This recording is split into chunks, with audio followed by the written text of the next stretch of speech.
আপনারা দেখছেন একুশে টেলিভিশন।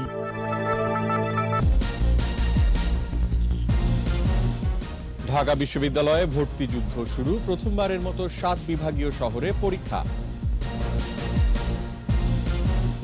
রোহিঙ্গা নেতা মহিবুল্লাহ হত্যায় আটক এক, স্বচ্ছ তদন্তের দাবিতে বাড়ছে আন্তর্জাতিক চাপ। রবীন্দ্র বিশ্ববিদ্যালয়ের শিক্ষক ফারহানার স্থায়ী বরখাস্ত দাবি, চলমান পরীক্ষা সাময়িক বন্ধ। চলতি মাসের মাঝামাঝি ডেঙ্গুর প্রকোপ কমার আশা, হাসপাতালে ভর্তি বেশিরভাগের অবস্থায় আশঙ্কাজনক।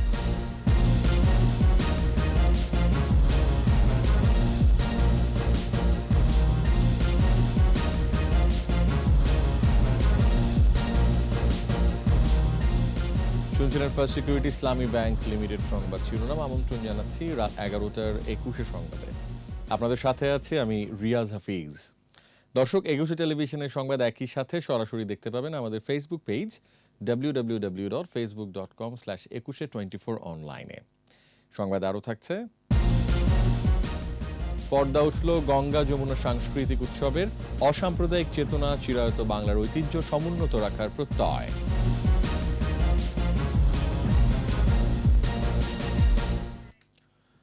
করোনা মহামারীতে কয়েক দফা পেছানোর পর শেষ পর্যন্ত শুরু হলো ঢাকা বিশ্ববিদ্যালয়ের 2020-21 শিক্ষাবর্ষের ভর্তি পরীক্ষা। বিজ্ঞান অনুষদভুক্ত ক ইউনিটে পরীক্ষার মাধ্যমে শুরু এ ভর্তিযুদ্ধ। ঢাকা বিশ্ববিদ্যালয় এবং বিভাগীয় পর্যায়ের সরকারি বিশ্ববিদ্যালয়ে একযোগে পরীক্ষা অনুষ্ঠিত হয়েছে। 1835 আসনের বিপরীতে লড়ছে 1,17,957 জন। আরও জানাচ্ছেন রাসেল খান। ১.৫ বছর পর শিক্ষার্থী অভিভাবকদের পদচারণায় সরব ঢাকা বিশ্ববিদ্যালয় প্রাঙ্গণ। স্বাস্থ্যবিধি মেনে একে একে পরীক্ষা হলে ঢুকতে হয়েছে শিক্ষার্থীদের। বিজ্ঞান অনুষদের ক ইউনিটে আসন সংখ্যা 1835। সুযোগ পেতে ভর্তিযুদ্ধে শিক্ষার্থীরা। পরীক্ষা শুরুর কিছুক্ষণ পর কেন্দ্র পরিদর্শন করেন বিশ্ববিদ্যালয়ের উপাচার্য। পরে সাংবাদিকদের প্রশ্নের উত্তরে উপাচার্য বলেন, পরীক্ষা সংক্রান্ত বিষয়ে গুজব ছড়ালে কঠোর ব্যবস্থা নেওয়া হবে। আইনের আওতায় আনা হয়েছে, সেটাও একটি বড় বার্তা। সে কারণে অভিভাবকদেরকে বিশেষ করে অনুরোধ করব যে আপনারা সন্তানের প্রতি সজাগ দৃষ্টি রাখুন, যত্নশীল থাকুন, যাতে কোনো সন্তান কোনোভাবেই বিভ্রান্তি হয়ে ওই অন্য কোনো খপ্পরে, দালালদের অথবা কোনো কুচক্রী মহলের অসাধু চক্রের খপ্পরে না পড়ে। ১.৫ ঘন্টার পরীক্ষা শেষে বেরিয়ে এসে শিক্ষার্থীরা জানান, স্বল্প সময়ের নোটিশে পরীক্ষা হলেও প্রস্তুতিতে কোনো ঘাটতি ছিল না। হঠাৎ করে ডেট দিচ্ছিল, আবার ডেট চেঞ্জ হচ্ছিল, তো সেইভাবে মোট মিলায় প্রিপারেশন খুব একটা ভালো সেরকমও বলা যায় না, হয়েছে মোটামুটি। আলহামদুলিল্লাহ ভালোই হয়েছে, যেহেতু প্রিপেয়ার করার জন্য সময় পেয়েছি। পরীক্ষার পরিবেশটা খুব ভালো ছিল, আর মোটামুটি প্রশ্ন একটু সহজই আসছে।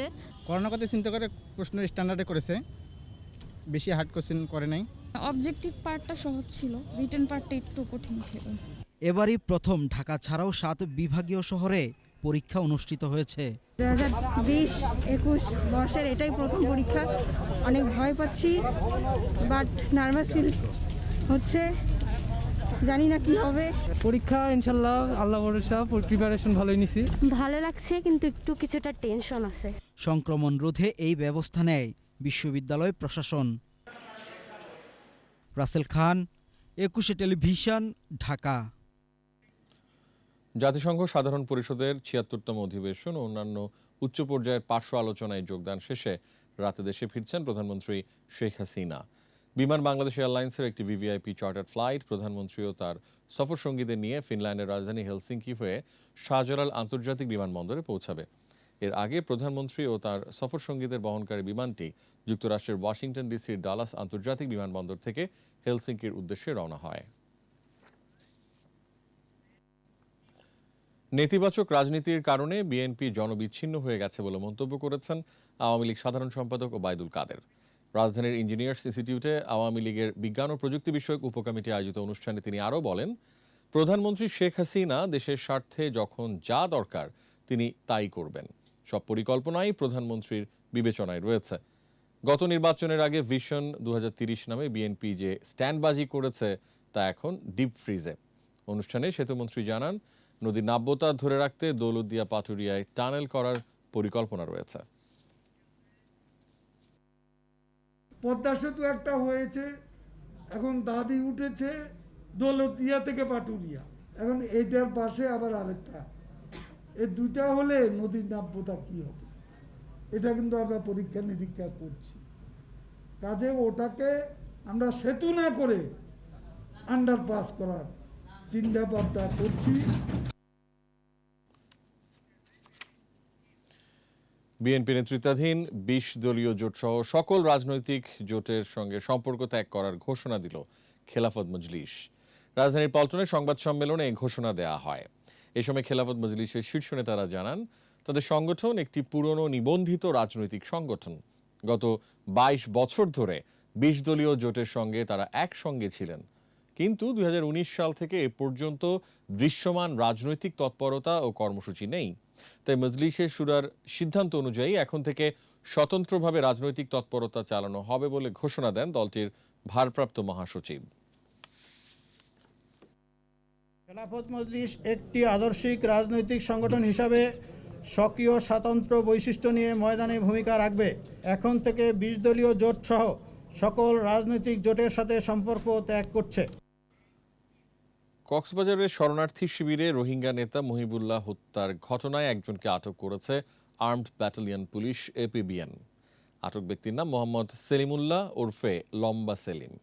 এদিকে মহিবুল্লাহ হত্যার নিন্দা ও স্বচ্ছ তদন্তের দাবিতে সরব পশ্চিমা গোষ্ঠী। দোষীদের আইনের আওতায় আনার দাবি জানিয়েছে যুক্তরাষ্ট্রসহ হিউম্যান রাইটস ওয়াচ। আরও জানাচ্ছেন আজহারুল ইসলাম।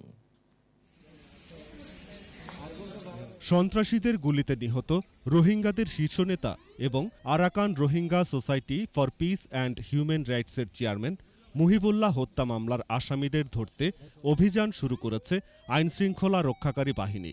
ইতিমধ্যে এক রোহিঙ্গা যুবককে আটক করে থানায় হস্তান্তর করা হয়েছে। সেলিমুল্লাহ ওরফে লম্বা সেলিম নামের ২৬ বছর বয়সী ওই যুবককে কুতুপালং ৬ নম্বর ক্যাম্প থেকে আটক করা হয়।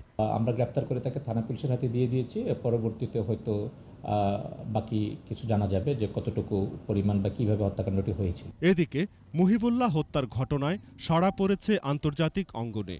হত্যাকাণ্ডে জড়িতদের বিচারের আওতায় আনতে পূর্ণাঙ্গ ও স্বচ্ছ তদন্তের আহ্বান জানিয়েছেন মার্কিন পররাষ্ট্রমন্ত্রী অ্যান্টনি ব্লিংকেন। এছাড়া হত্যাকারীকে চিহ্নিত করে বিচারের আওতায় আনার দাবি জানিয়েছে আন্তর্জাতিক মানবাধিকার বিষয়ক সংগঠন অ্যামনেস্টি ইন্টারন্যাশনাল। গত বুধবার রাতে উখিয়ার কুতুপালং লম্বাসিয়া রোহিঙ্গা ক্যাম্প এলাকায় ইস্ট ওয়েস্ট ১ নম্বর ব্লকের বাড়ির সামনে মুহিবুল্লাহকে গুলি করে হত্যা করা হয়। পরদিন মামলা করেন তার ভাই হাবিবুল্লাহ। আজহারুল ইসলাম, ২১ টেলিভিশন। ১৪ শিক্ষার্থীর চুল কাটায় সিরাজগঞ্জে রবীন্দ্র বিশ্ববিদ্যালয়ের শিক্ষক ফারহানা ইয়াসমিনকে স্থায়ীভাবে বরখাস্তের দাবিতে শিক্ষার্থীদের আন্দোলন চলছে। সকালে শিক্ষার্থীরা এক দফা দাবিতে অনশন কর্মসূচি শুরু করে। এর আগে রবীন্দ্র বিশ্ববিদ্যালয়ের সিন্ডিকেট সভায় ফারহানা ইয়াসমিনকে সাময়িকভাবে বরখাস্ত করা হয়।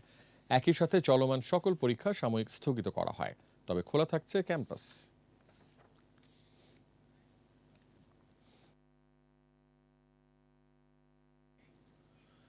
চলতি মাসের মাঝামাঝি ডেঙ্গু রোগের প্রকোপ কমে আসতে পারে বলে জানিয়েছেন বিশেষজ্ঞরা। তবে এখনও প্রতিদিনই এ রোগে আক্রান্ত হয়ে অনেকেই আসছেন হাসপাতালে। এদিকে সিটি কর্পোরেশনের মশক নিধন নিয়ে রয়েছে মিশ্র প্রতিক্রিয়া। মাহমুদ হাসানের রিপোর্ট। হাসপাতালে সারি সারি বিছানায় ডেঙ্গু জ্বরে আক্রান্ত রোগী। ২৪ ঘন্টায় শুধু একটি হাসপাতালেই রোগী এসেছে ১৩ জন। মশক নিয়ন্ত্রণে সিটি কর্পোরেশনের ভূমিকা নিয়ে প্রশ্ন তুলেছেন কেউ কেউ, আর নিজেদের অসচেতনতাকেও দুষছেন ডেঙ্গু আক্রান্তদের স্বজনরা। আমার চোখে এখন মশা কর্মী কোনো দিন দেখি নেই। মশা জিনিসটা এমন এটা কোত্থেকে যে হয়েছে এটা তো বলতে পারবো না। বিল্ডিং এর নিচতলায় গার্ডেন আছে, গার্ডেনের থেকে আক্রান্ত হলো নাকি এটা আমরা সন্দেহ হচ্ছে আমাদের। দুইটা টেস্ট করে দেখা গেছে ডেঙ্গু পজিটিভ আসছে। এরপর থেকে আমরা প্রতিদিন সিবিসিটা টেস্ট করাচ্ছিলাম। চিকিৎসকরা বলছেন এই সময়ে জ্বর হলেই ডেঙ্গু পরীক্ষা করাতে হবে, আর বমি, ক্ষুধামন্দা, শরীর ব্যথার সাথে রক্তক্ষরণ হলে দ্রুত হাসপাতালে ভর্তি হতে হবে। আমরা যে রোগীগুলো পাচ্ছি বেশিরভাগ রোগীগুলোই দক্ষিণ সিটি কর্পোরেশনের রোগী পাচ্ছি আমরা। খারাপ রোগীগুলো আমরা বেশি পাচ্ছি, কমপ্লিকেশন নিয়ে রোগী ভর্তি হচ্ছে বেশি। ডেঙ্গুর পাশাপাশি জ্বরের পাশাপাশি দেখা যাচ্ছে যে ব্লিডিং বেনিফিস্টেশন নিয়ে রোগী ভর্তি হচ্ছে। তবে চলতি মাসের বৃষ্টিপাতের ধারা বিবেচনায় ডেঙ্গুর প্রকোপ কমে আসার সম্ভাবনা দেখছেন কীট তত্ত্ববিদরা। বৃষ্টিপাত, আর্দ্রতা, তাপমাত্রার সাথে এডিস মশার ঘনত্ব এবং রোগীর যে প্যাটার্ন, তার উপরে নির্ভর করে আমরা যে প্রেডিকশন মডেলটা তৈরি করি, তাতে দেখা যাচ্ছে অক্টোবরের মাঝামাঝির পর থেকে ডেঙ্গু রোগী কমা শুরু করবে। এই জ্বর থেকে রক্ষায় মশারি ব্যবহারের পাশাপাশি ফুল প্যান্ট, ফুল হাতা পোশাক পরার তাগিদ বিশেষজ্ঞদের। মাহমুদ হাসান, একুশে টেলিভিশন, ঢাকা। করোনায় 24 ঘন্টায় আরও 21 জনের মৃত্যু হয়েছে। মৃতের সংখ্যা বেড়ে 27,531। স্বাস্থ্য অধিদপ্তরের তথ্য বলছে 821টি ল্যাবে 24,670 নমুনা পরীক্ষায় শনাক্ত 847। মোট শনাক্ত 15,56,758। নতুন 960 জন সহ সুস্থ 15,16,901। পরীক্ষার বিপরীতে দৈনিক সংক্রমণ হার কমে হয়েছে 3.43%। সুস্থতা 97% বেশি ও মৃত্যু হার 1.77%। এ পর্যন্ত দেশে করোনা পরীক্ষা হয়েছে 97,55,961টি।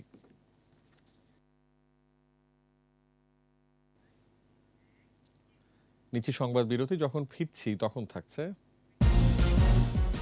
রাজধানীর গুলিস্তানে পাতাল মার্কেটে তথ্য প্রযুক্তি কেন্দ্রিক বাণিজ্য, হাজারো মানুষের কর্মসংস্থান। বৈধ কাগজপত্র না থাকার অভিযোগ, মালয়েশিয়ায় 96 বাংলাদেশি আটক।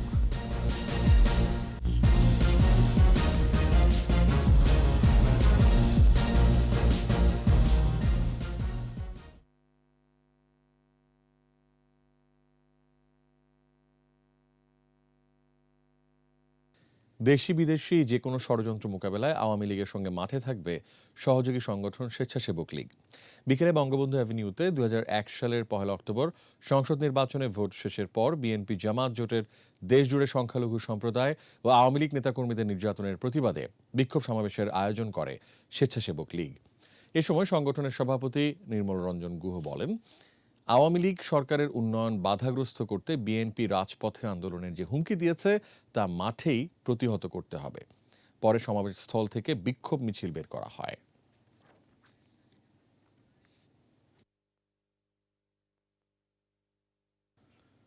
দেশের বৃহত্তম পাতাল সড়কে গড়ে উঠেছে তথ্য প্রযুক্তি কেন্দ্রিক বাণিজ্য।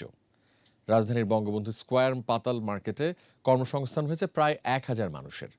করোনাকালে ব্যবসায় ভাটা পড়লেও আবারও ঘুরে দাঁড়াচ্ছে মার্কেটটি। মনিরুল ইসলামের ক্যামেরায় পাতাল মার্কেটের বাকি কথা জানাচ্ছেন মানিক শিকদার। গুলিস্তান শপিং কমপ্লেক্সের আন্ডারপাসের সিঁড়ি বেয়ে নামলেই আলো ঝলমলে এক পরিবেশ। কেউ ব্যস্ত রাস্তার এপার থেকে ওপার যেতে, কেউ আবার ব্যস্ত কেনাকাটায়। 1997 সালে যাত্রা শুরু করে গুলিস্তান পাতাল সড়ক মার্কেট। 4 লেনে আছে 104টি দোকান। মূলত মোবাইল সার্ভিসিং ও অ্যাক্সেসরিজের জন্যই নাম আছে এই মার্কেটের।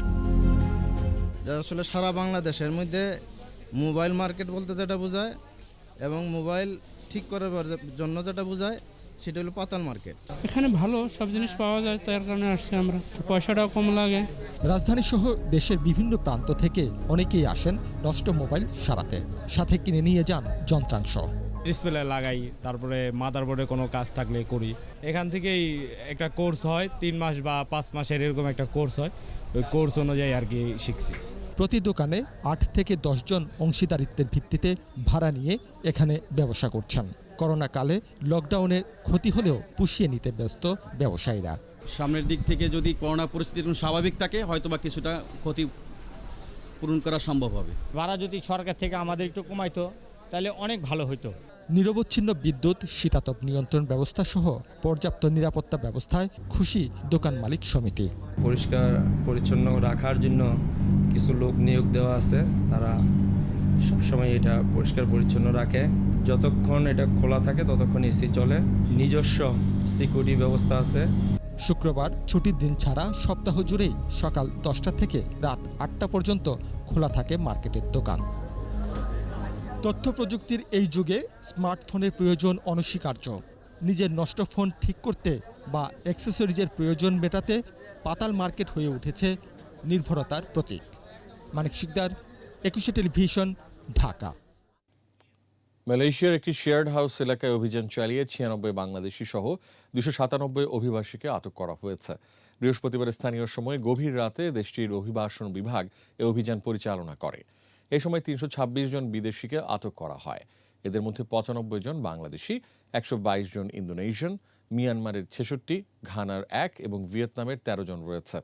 কর্তৃপক্ষের দাবি তাদের বেশিরভাগেরই বৈধ কাগজপত্র ছিল না। এছাড়া আইন না মানায় আটক শ্রমিক নিয়োগকারীদের ৫০,০০০ রিঙ্গিত জরিমানা করা হবে বলেও জানিয়েছে কর্তৃপক্ষ। বিশ্বাস অবিশ্বাসের সংসারে অনেকের জায়গা মেলে না। নিজের ঘরে পরবাসী এসব মানুষ শেষ পর্যন্ত বেছে নেন একাকী জীবন, খোঁজেন শান্তির পরশ।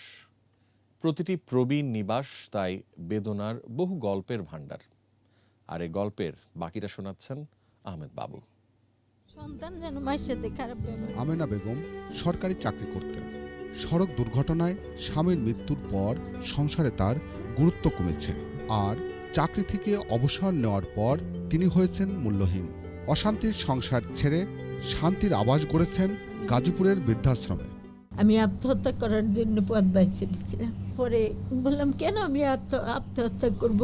এত দিনের পুরনো সব যন্ত্রণার থেকে আমি অনেক ভালো আছি। গল্পটি এখানেই শেষ হতে পারত, কিন্তু না। আমেনার মতো আরও অনেকেই হয়েছেন সংসার বিভাগী, নিরুপায় হয়ে আশ্রয় নিয়েছেন প্রবীণ নিবাসে। আমার পাশে যিনি বসে আছেন ওনার নাম গুলনাহার। ওনার ঢাকার লালমাটিয়ায় বাড়ি, ছেলে নাতি ছেলে সবাই আছেন। তারপরে উনি আছেন এই বৃদ্ধাশ্রমে। চলুন আমরা তার জীবনের গল্প শুনি। কষ্ট করে মরতে চাই না, এরকম অবস্থাতেই আল্লাহ যেন আমাকে নিয়ে যায়। গুলনাহার কিংবা ইয়াকুব শিকদারের গল্পটা আরও বেশি কষ্টের। জীবনের সব উপার্জন কেড়ে নিয়েছেন স্বজনেরা, জোটেনি ওষুধ কেনার টাকা। বাধ্য হয়ে শেষ ঠিকানা গড়েছেন মণিপুর বৃদ্ধাশ্রমে। কি করলাম জীবনে যা করলাম সব তো নষ্ট হয়ে গেল শেষ পর্যন্ত। দীর্ঘনিশ্বাস বলছে কপালের দোষে তারা একাকী, অসহায়। তবে এর মধ্যেও সুখ খুঁজে নিয়েছেন তাদের কেউ কেউ। একে একে আমার ক্যাশ টাকা তো গেলই, পরবর্তীতে পৈতৃক জায়গা জমিন সব কিছু। আমার ওয়াইফ যখন দেখলো আমার কিছু নাই, তখন সে তার মায়ের কাছে চলে গেল। আমাদের খাওয়ার দিক দিয়ে, কাপড়ের দিক দিয়ে, পড়ার দিক দিয়ে, কোনো দিক দিয়ে আমাদের অসুবিধা। কৈশোরকালের স্বপ্ন ছিল প্রবীণদের সেবা করবেন। বৃদ্ধ বৃদ্ধার এই দুরবস্থা দূর করতে বিনা খরচে থাকা খাওয়ার সুযোগ করে দিয়েছেন জাহিদ মুকুল নামে এক মানব দরদী। আমি চাই যে আমার বৃদ্ধাশ্রমে যেন কোনো লোক না আসে। আমি চাই যে তাদের ছেলে মেয়ে যাদের জন্য জীবনের সব কিছু করেছে, একটা অসহায় বৃদ্ধ মানুষ, সে যখন ৬০ বছর বয়স হয়ে গেল, সে সময় অসহায় হয়ে পড়ল, তার আপনজন অর্থাৎ ছেলেমেয়েরা তাকে বিতাড়িত করলো, মানসিকভাবে অত্যাচারিত করলো, এইটা যেন না হয়। পিতামাতা জীবনের সর্বস্ব দিয়ে সন্তানদের লালন পালন করেছেন, বড় করেছেন, সমাজে প্রতিষ্ঠিত করেছেন। কিন্তু এই বৃদ্ধ বয়সে এসে তাদের পরিবারে স্থান না হয়, এই বয়স্ক পুনর্বাসন কেন্দ্রে তাদের অবস্থান। আহমদ বাবু, ২১শে টেলিভিশন, বিশিয়া, গাজীপুর। দেশের প্রবীণদের ১/৪ অপুষ্টির শিকার। এর মধ্যে বড় একটি অংশ নারী। এর অন্যতম কারণ অবজ্ঞা, অবহেলা এবং শারীরিক ও মানসিক নির্যাতন। ৩১তম আন্তর্জাতিক প্রবীণ দিবসের আলোচনা সভায় বিশেষজ্ঞ বিশিষ্টজনরা প্রবীণদের জন্য বিশেষ স্বাস্থ্যসেবা ও চিকিৎসা ব্যবস্থারও তাগিদ দিয়েছেন। রিপোর্টে আরও জানাচ্ছেন মোহাম্মদ নুরুন্নবী। পরিবর্তন আসছে সমাজ ব্যবস্থার। ৯১টি পরিবার ভাঙছে, তৈরি হচ্ছে একক পরিবার। দেশে প্রবীণের সংখ্যা ১.৫ কোটি, যা মোট জনসংখ্যার ৭ ভাগ। বয়সীদের প্রজ্ঞা বাড়লেও কমে রোগ প্রতিরোধ সক্ষমতা, নির্ভরশীল হয় অন্যের উপর। বিএসএমএমইউর একটি গবেষণার তথ্য হলো, এখন বড় সংকট প্রবীণরা অপুষ্টিতে ভোগে। আবার গ্রামাঞ্চলে ৫২% বাত ব্যথার মতোই রোগে ভোগে। অর্ধেকের বেশি মাঝারি মাত্রায় শারীরিকভাবে অক্ষম। বাড়তি যত্ন, সেবা, পুষ্টিকর খাবার, মানসিক শক্তির প্রয়োজন এই অসহায় মানুষদের। প্রবীণ নির্যাতন ও অবহেলা কোনোভাবেই কাম্য নয়। সন্তানদের একাংশ এখন তার পিতামাতাকে পরিবারের অংশ বা পারিবারিক দায়িত্ব অংশ বলে ভাবতে পারেন। সন্তানের নিষ্ঠুরতা এখানেই থেমে নেই। প্রবীণ পিতামাতার শারীরিক মানসিক অক্ষমতাকে জিম্মি করে কেউ মা বাবার অর্থ সম্পদ পরায়ত্ত করে নিচ্ছে। 27% তারা অপুষ্টির শিকার, এবং তার মধ্যে মহিলারা যারা নারী, তারা সবচেয়ে বেশি ক্ষতিগ্রস্ত, এবং গ্রামীণ অঞ্চলে এ ব্যাপারে সবচেয়ে বেশি তাদের কষ্ট এবং দুঃখ সহ্য করতে হয়। বাস্তবতা হলো জ্যেষ্ঠ নাগরিকদের রাষ্ট্র স্বীকৃতি দিলেও পরিবারের সদস্যদের আত্মকেন্দ্রিকতা ও স্বার্থপরতায় বাড়ছে বৈষম্য। এজন্যই প্রয়োজন পরিবারের সদস্যদের অভিভাবকদের ভালোবাসার দৃষ্টিভঙ্গির পরিবর্তন। আজকের এই প্রবীণরা অভিজ্ঞতায় সমৃদ্ধ। প্রবীণদের সুরক্ষায় পিতামাতা ভরণ পোষণ আইন 2013, জাতীয় প্রবীণ নীতিমালা 2013 প্রণয়ন করা হয়েছে। প্রবীণদের মূল্যায়ন ও সচেতনতা বাড়াতে এবারে এই দিবসের প্রতিপাদ্য ডিজিটাল সমতা, সকল বয়সের প্রাপ্যতা। মোহাম্মদ নুরুন নবী, 21 টেলিভিশন, ঢাকা। এবার আমাদের বিশেষ আয়োজন আমার বাংলা।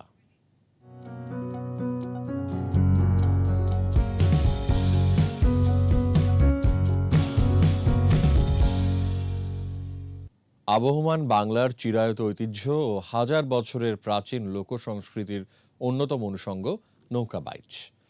নদীমাতৃক দেশে নদ নদী ও বিল বাউড়ে তাই প্রতি বছরই এই মৌসুমে আয়োজন হয় নৌকা বাইচের। লাখো দর্শনার্থীর ঢল নামে নদী বিলের পাড়ে, আর সেই ঢলে থাকে শিশু, কিশোর, নারী থেকে শুরু করে সব বয়সী মানুষ। প্রতিনিধিদের সহায়তায় আরো জানাচ্ছেন মাসুম আলিসা।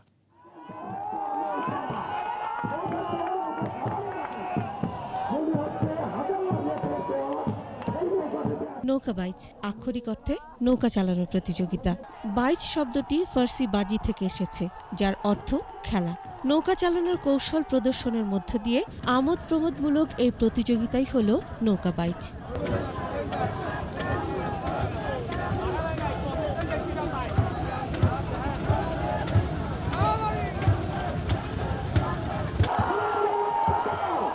চিরায়ত বাংলার লোক সংস্কৃতির অনুষঙ্গ নৌকা বাইচ। কবে কখন থেকে এদেশে গণবিনোদন হিসেবে প্রচলিত হয়েছিল তার সঠিক ইতিহাস পাওয়া যায় না। ধারণা করা হয় মধ্যযুগের মুসলমান নবাব, সুবেদার, ভূস্বামী যাদের নৌবাহিনী ছিল, তারা এই প্রতিযোগিতামূলক বিনোদনের শুরু করেছিলেন। তবে এ বিষয়ে দুটি জনশ্রুতি আছে। একটি জগন্নাথ দেবের স্নান যাত্রাকে কেন্দ্র করে, দ্বিতীয়টি পীরগাজীকে কেন্দ্র করে। বাইচের নৌকার গঠন কিছুটা বৈশিষ্ট্যপূর্ণ। এই নৌকা হয় সরু ও লম্বাটে, এতে করে নদীর পানি কেটে দ্রুত চলতে সক্ষম হয়। নৌকার সামনের গুলুইটাকে খুব সুন্দর করে সাজানো হয়, তাতে কখনো ফুটিয়ে তোলা হয় ময়ূরের মুখ, রাজহাঁস, কখনো বা অন্য কোনো পাখির মুখাবয়ব। বাইচের নৌকার বিভিন্ন নামও রয়েছে, যেমন উড়ন্ত বলাকা, অগ্রদূত, ঝড়ের পাখি, পঙ্খিরাজ, ময়ূরপঙ্খী, সাইমন, তুফানমেল, সোনারতরী, দ্বীপরাজ ইত্যাদি। কারুকার্য ও গঠনের দিকে দেশের বিভিন্ন জেলার বাইচের নৌকাগুলো রয়েছে দৃষ্টিনন্দন বৈচিত্র্যতা। বাংলাদেশে প্রধানত ভাদ্র আশ্বিন মাসে নৌকা বাইচ হয়। জাতীয় নৌকা বাইচ প্রতিযোগিতার দূরত্ব 650 মিটার। ছোট, বড় ও মাঝারি নৌকা আলাদা কয়েকটি রাউন্ডে হয় এ প্রতিযোগিতা। আমরা নৌকা বাইচ আয়োজন করেছি, প্রতি বছরই এখানে নৌকা বাইচ হয়। নৌকা বাইচের সময় মাঝি মাল্লারা সমবেত কণ্ঠে যে গান করেন তা সারি গান নামে পরিচিত। নৌকার মধ্যে ঢোল, তবলা ও করতাল নিয়ে হয় গান। সুরের তালে সামনে ছুটে চলে নৌকা, থই থই জলে ঢেউ তুলে। মাসুম আলিসা, 21 টেলিভিশন। নিচে আরো একটি সংবাদ বিরতি। যখন ফিরছি তখন অন্যান্য খবরের সঙ্গে আরো থাকবে। সরবরাহ বাড়লেও ইলিশের বাজার চড়া, বাড়তি দামে ভোজ্য তেল ও চিনি বিক্রি। বাংলা গানের কর্তা তিনি, সুরের ঈশ্বর, নাম তার শচীন দেব বর্মন। কণ্ঠের জাদুকরী মূর্ছনা ছড়িয়েছে কালের যাত্রায়। পদ্মশ্রী ভূষণে শ্রীযুক্ত শচীন দেব বর্মনের 115তম জন্মদিনে তাকে স্মরণ করছেন আদিত্য মামুন।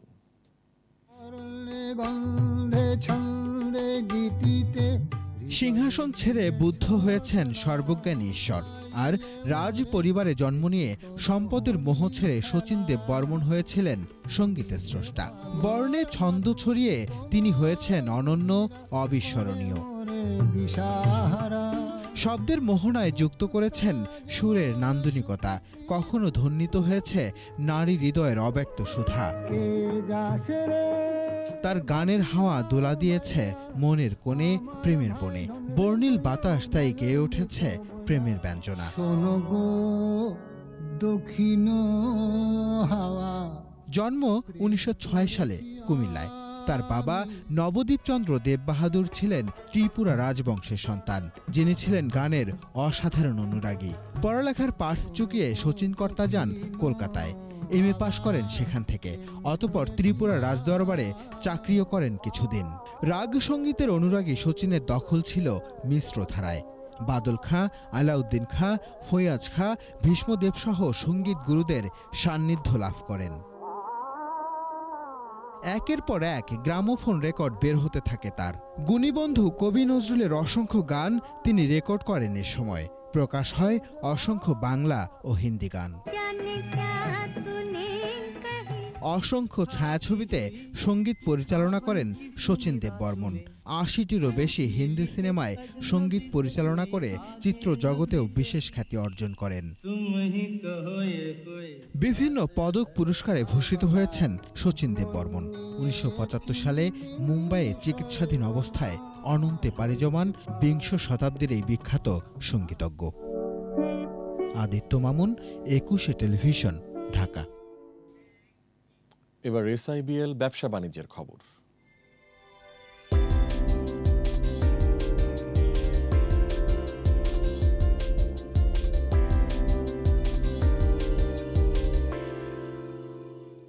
বাজারে ইলিশের সরবরাহ প্রচুর, তারপরও দাম চড়া।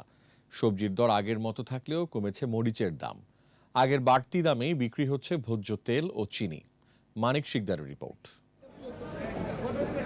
৪ অক্টোবর থেকে ইলিশ ধরা বন্ধ হয়ে যাবে, তাই ক্রেতার ভিড় সুস্বাদু এই রূপালী মাছের বাজারে। বিক্রেতারা বলছেন সরবরাহ বেড়েছে, তবে ক্রেতাদের অভিযোগ দাম এখনো চড়া। চাঁদপুর থেকে ইলিশ মাছের রেট অনেকটা কেজিতে বেশি দিয়ে নিয়ে যেতেছে। ওই যে এক্সপোর্ট ইন্ডিয়া চলে যেতেছে। গত সপ্তাহে বিক্রি করতাম ১১০০ টাকা, এই সপ্তাহে বিক্রি করতেছি ১৪০০, ১৪৫০ টাকা।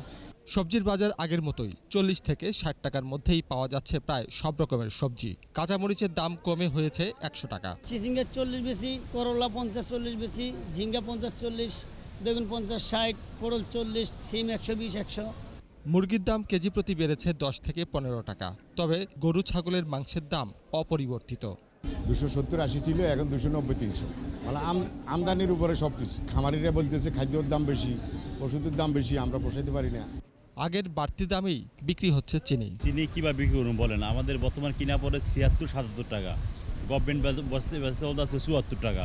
ভোজ্য তেল, চাল, মশলার বাজার অপরিবর্তিত। মানিক শিকদার, ২১শে টেলিভিশন, ঢাকা। এবার সাংস্কৃতিক সংবাদ।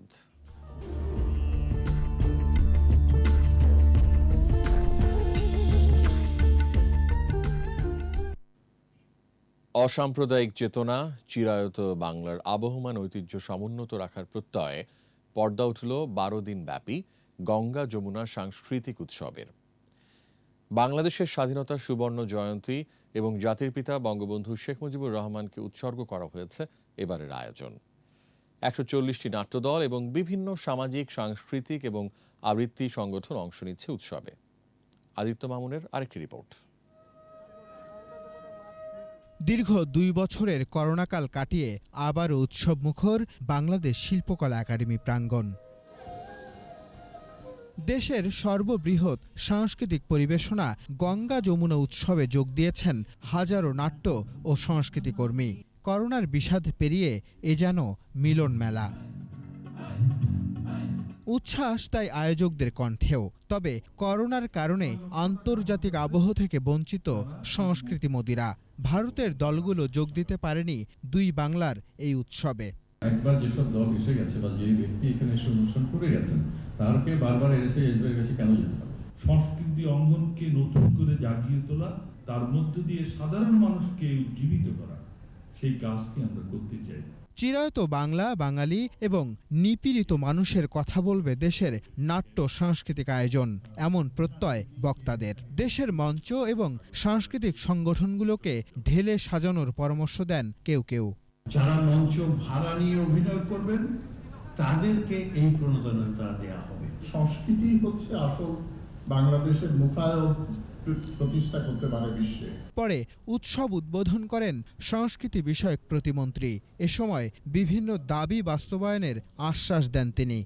অক্টোবর মাসে আপনাদেরকে আমন্ত্রণ জানাবো এবং আমাদেরকে যে 1200 সংগঠনকে অনুদান দিয়ে সেই তালিকা আমি আপনাদের হাতে দেব। এরপর জাতীয় নাট্যশালায় নাট্যদল থিয়েটারের পরিবেশনায় সব্যসাচী লেখক সৈয়দ শামসুল হকের পায়ের আওয়াজ পাওয়া যায় মঞ্চায়ন হয়। মামুনুর রশিদের রচনায় কহে ফেসবুক এবং ঢাকা জেলা শিল্পকলা একাডেমির জনকের মৃত্যু নেই নাটক দুটিও উপভোগ করেন দর্শকেরা। শিল্পকলা একাডেমির 5টি হলে 12 দিনের আয়োজন। নাটক ছাড়াও নানান আবৃত্তি সংগঠনের পরিবেশনায় মুখর থাকবে।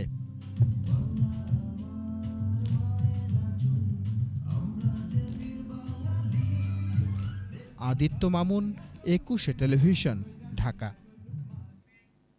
শেষ করছি রাত 11টার 21 সংবাদ। তবে যাবার আগে ফার্স্ট সিকিউরিটি ইসলামী ব্যাংক লিমিটেড সংবাদ শিরোনামগুলো আরও একবার।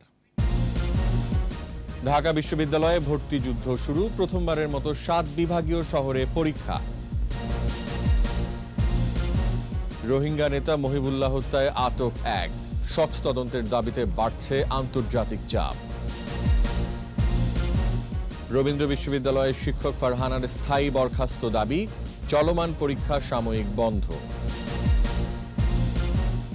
চলতি মাসের মাঝামাঝি ডেঙ্গুর প্রকোপ কমার আশা, হাসপাতালে ভর্তি বেশিরভাগের অবস্থায় আশঙ্কাজনক।